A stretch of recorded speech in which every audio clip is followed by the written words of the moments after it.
because I've been renting. My average rents have been about $5,000 a month for the last 20 years.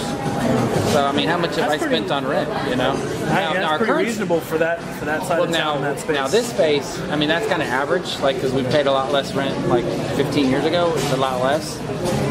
We were on a cheaper part of town, like I-10 and Crossroads Boulevard. So that rent was like $3,000 a month.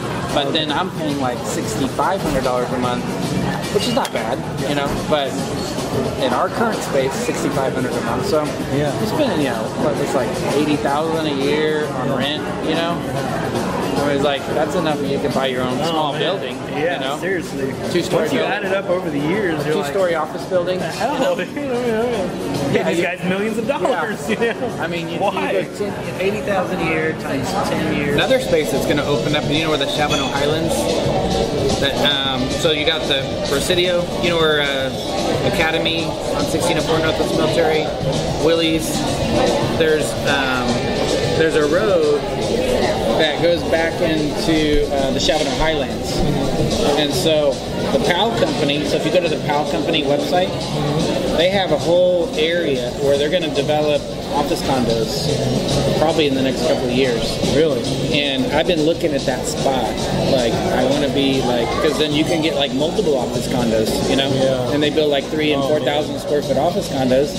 You can just like, I'm going to get these 6 or 7 in a row, and then we're going to rent 3 of them for ourselves, and then we'll rent out the other 3, you know? If freaking Mike Goldman can do it, I think we can, you know? Yeah, right? I know, I saw that building go up. I'm like, damn, I wish I would have got that land. That was a pretty good piece of land there. That was pretty nice. You know? Yeah. And I don't like the guy that much, you know. Nothing against him, but real arrogant, like, real, like, just, I mean, a lot of people in the RE/MAX organization don't have a lot of nice things to say about the guy. Yeah. I love going to Spurs games because he sits on the 3rd row. Yeah. And I have these 2, like, 2nd row seats. Okay. How's the game look back there? We always say hi to each other. Oh, yeah. Deep down, I'm saying, now my building's going to be nicer and better than yours, too. Yeah.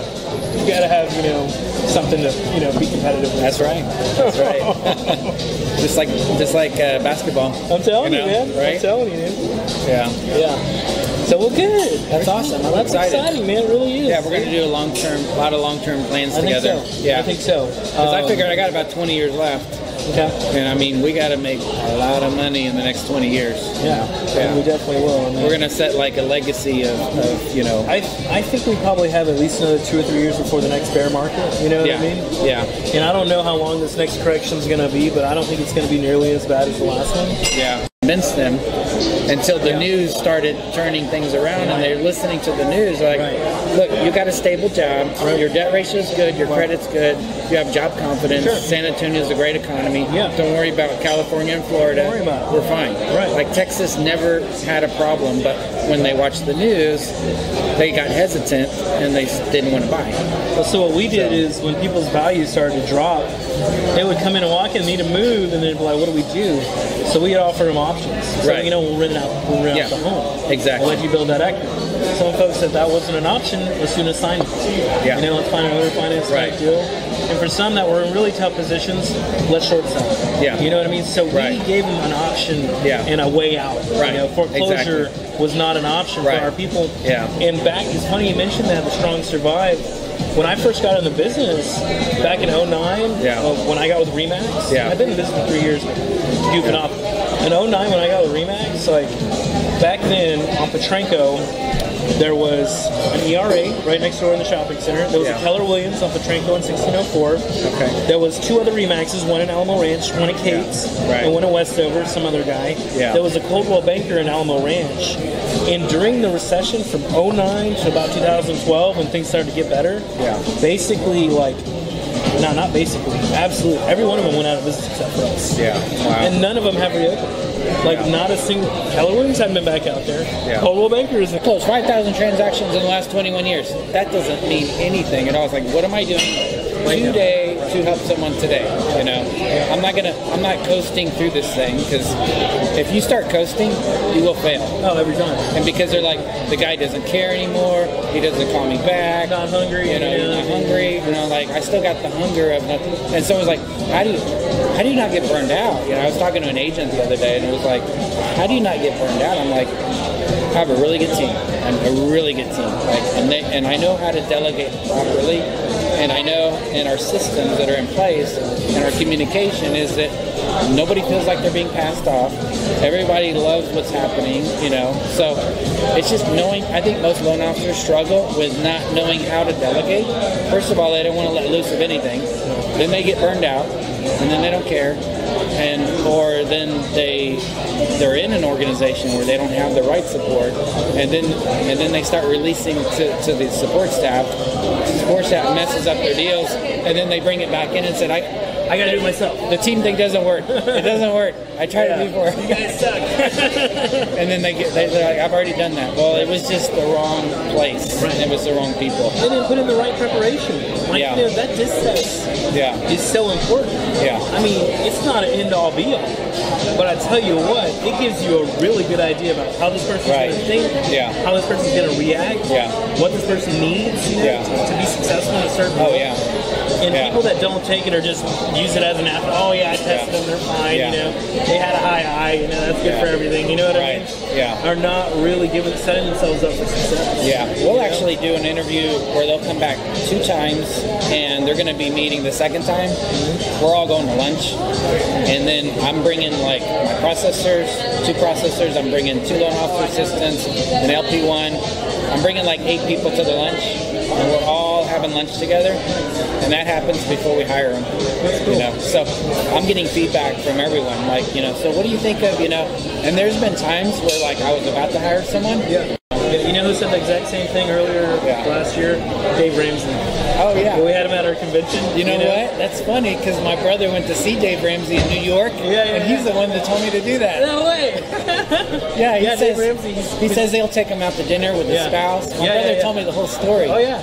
That's awesome. Because he says the way he put it is, you want to find out if they're a donkey or not. Right, a donkey, Yeah, my brother, you'll be out at lunch and you'll hear a hee-haw. Yeah. He's like, it's funny because, you know, like Dave Ramsey has like the assistant or someone that's been with him for a really long time, and she's got these feelers, like the antlers, and she can feel like if something doesn't, and she's like always goes, and Dave says if she says, I'm trusting her because she's always been right all the time. Good. Yeah. That's awesome. Wow. Like that's cool. pretty cool stuff. Yeah. My brother went to New York. Did he? And I think he spent like $1,000 or $1,500 to see him. But he saw like Vaynerchuk and Dave Ramsey. Gary Vaynerchuk. Matter of fact, we're modeling what we're doing after Gary's work. Wow. Like basically, we're going to dominate space and attention. Yeah. And then the whole thing with the video and investing $1,000 say in a camera for him to follow me around for like 70-80% of the day and record conversations, record actions. Because we want to dominate that space.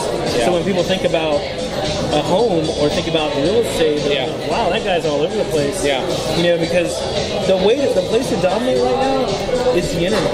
You know what I mean? People aren't looking at billboards anymore. Right. I mean, hell, they're hardly looking at the road when they're driving. They're looking at their freaking phone all the time. The passengers and the people in the back, they're not looking at billboards. Right. I mean, they're not magazines, all that stuff. But I do want to have cash on hand when I know that direction is going to come, so I can start buying. That's what I wish I would have had last time in 2009 and 10. I'm like, if I could have just had another 3-4 years before the correction. Same here. I mean, we could have been flipping property. We've been buying stuff and it's going to happen again. By most, people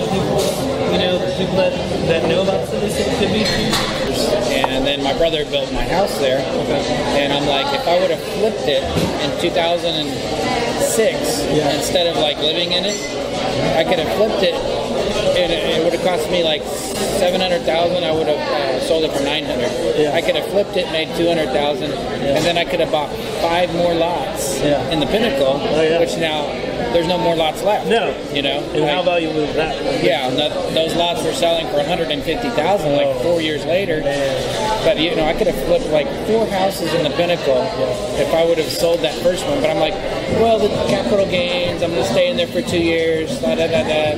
And then right at the end of the 2-year mark, it was like everything was going to crap.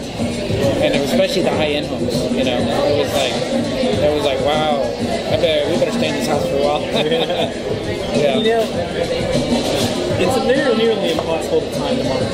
You know what I mean? And who was it that was saying, only a fool really tries to time the market. Yeah. But you know it's coming. Yeah. Yeah. You just got to be ready when it happens. You got to be strong. You got to have a lot of liquidity. Right. Yeah. So I know that we're going to be doing business during that time. Yeah. But I want to have cash on hand. Right.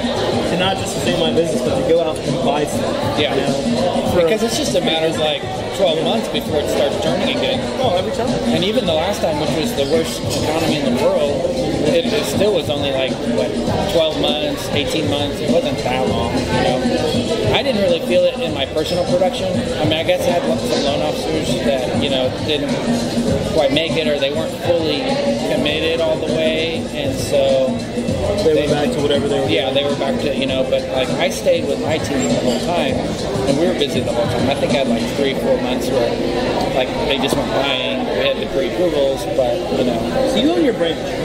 Yeah, I own my branch. Yeah. How many loan officers outside of just your team you employ, independent? So I have a loan officer in McAllen, Texas. Oh, really? And a loan officer in. I need to talk to that guy because we do business in McAllen. Awesome. Yeah. Yeah. Seriously. Great. I mean, the market's tough. Yeah. It's a tough market down there. I mean, I bought like $700 a month Zillow down there because I got an agent that lives down there. Yeah. And we just couldn't get shit going down there. Yeah. I mean, credit scores are so bad down there. I mean, everybody's broke, you know. I mean, it's just nobody pays their bills down there. Yeah. I guess it's a thing in McAllen, you know, to not pay your bills, you know. It's funny because like my McAllen loan officer is actually from the Eagle Pass, Uvalde, Del Rio area. And it's like most of their business still comes from Uvalde, Del Rio, and Eagle Pass. And I'm like, what are you doing now? What are you doing? Like, we thought McAllen would take off a little bit more, you know. So, but he's getting business from other areas. I mean, I wanted to kind of get involved on South Padre Island and do some stuff down there. It's tough to break in. Yeah. What about Harlingen and is it pretty much the same? Harlingen I got a guy that lives down there. Brownsville. Chairman Club, Remax Chairman Club 3 years in a row. Yeah. But it's because he was helping all Mexican nationals. Yeah. Like people moving over from Mexico and buying nice properties for cash. Okay. Yeah. And so when that this is for you. Okay, cool. It's the stainless steel double. It's kind of like a Yeti, but it's not a Yeti. Really? Yeah, those are nice. Thank you. Yeah. This is awesome, man. They told me about it. I think Richard or Juan. Because I think he gave me this badass Yeti cup. You serious? You know, he's like, yeah, man, this is awesome. Yeah, I love those things. Yeah. Those are great. It's cool, man. Yeah. Thanks, brother. I appreciate it. that. Thank you. So we'll see you tomorrow. Yeah, tomorrow. And then for the Zillow, I have multiple email addresses. Okay. So like